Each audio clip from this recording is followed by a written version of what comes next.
파트 1 기출엔 추론 1장의 10페이지 10번 문제 하겠습니다. 저는 안핀센 실험이라고 해서 단백질의 1차 구조가 3차 구조를 결정한다라고 하는 되게 유명한 실험이 되겠어요. 피트 나올 수 있습니다. 제가 수업 시간에 했기 때문에 안 했을 뿐 나올 수 있으니까 공부를 꼭 하는 걸 추천해 드립니다. 자, 그 다음에 나온다면 거의 똑같이 나올 거니까 이 문제를 그냥 열심히 공부해 두시면 되겠어요. 자, 이 안핀센이라고 하는 사람은 RNase A라고 하는 효소를 가지고 실험을 했어요. 효소니까 아미노산 이렇게 돼 있겠죠. 1번은 첫 번째 아미노산을 말하는 거고 26은 26번째 아미노산을 말합니다. 이 사람이 실험을 할 때 무에서 출발한 게 아니라 다음과 같은 안핀센은 구조를 가지고 있다는 걸 알고 있었어요. 이와 결합이 몇 개 있는지 알고 있었습니다. 그리고 또 뭘 알고 있었냐면 RNase는 마그네슘이라든지 철 같은 다른 보조인자 필요 없이 이 단백질 혼자만 있어도 활성을 가진다는 걸 알게 되었어. 그러니까 얘가 뭐라고 할 수 있냐면 이 단백질의 구조가 정상이면 활성이 정상적으로 나타날 거야. 구조가 이상하면 바로 활성이 이상할 거야 라고 바로 해석할 수 있었기 때문에 이 RNase를 가지고 실험을 했습니다. 즉 여기서 마지막에 RNase A의 활성이 회복되었다라는 거는 RNase의 A의 구조가 정상적으로 돌아왔다. 이런 뜻입니다.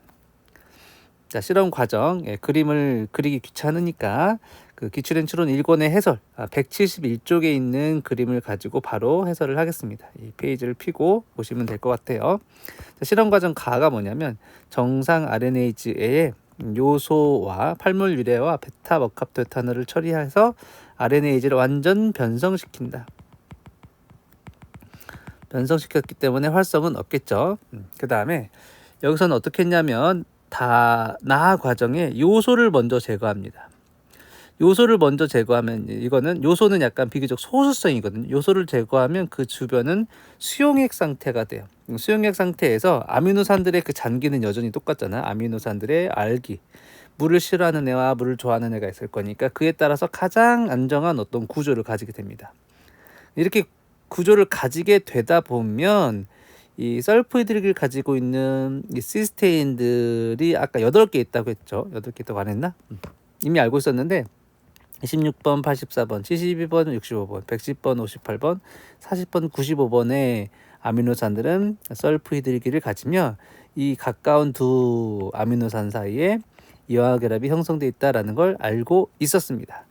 근데 꼭 이화 결합이 먼저 형성되지 않아도 그냥 요소만 제거한 환경에서도 아미노산들이 서로 상호작용, 꼭 이 설프이드기 말고 지금 여기 있는 다른 여러 가지 아미노산들이 있겠죠. 그 알기들이 각각 물을 좋아하고 싫어하고에 따라서 이런 구조를 가지고 있게 됩니다.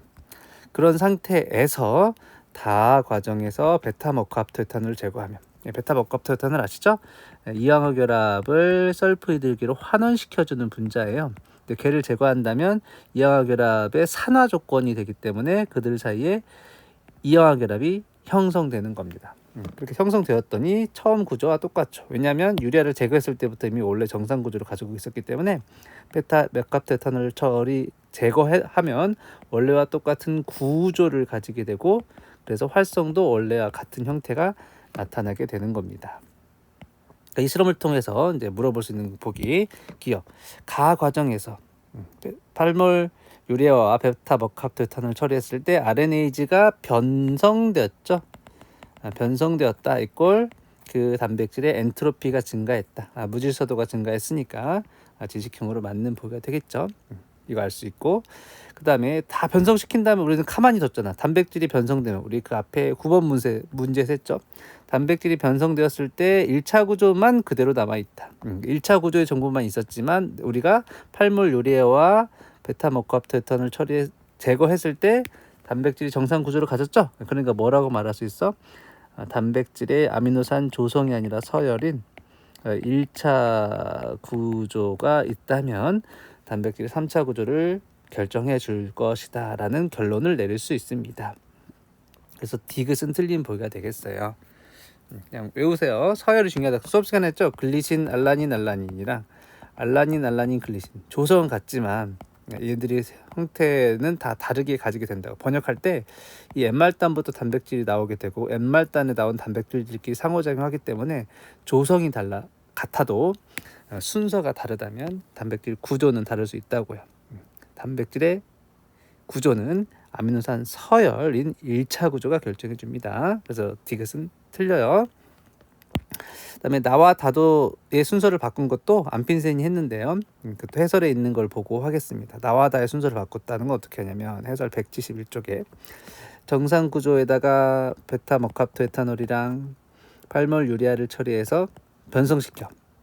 그 다음에 나를 먼저 하지 않고 다를 먼저 한다는 거지. 자, 변성이 된 상태, 유리아 때문에 이 단백질이 막 홀롤롤 이렇게 막 움직이고 있어.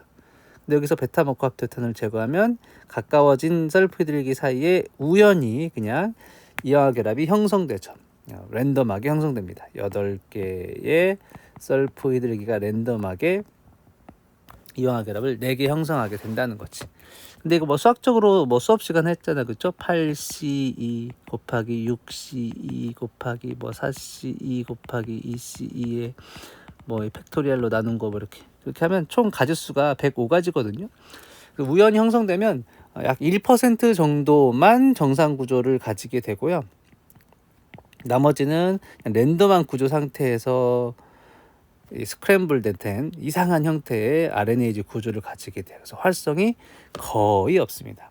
나와다의 순서를 바꿔서 활성을 측정하면 RNA 활성은 처음 활성의 1% 정도밖에는 되지 않습니다. 그래서 니은도 틀려요. 기억만 맞아서 답은 1번이 됩니다.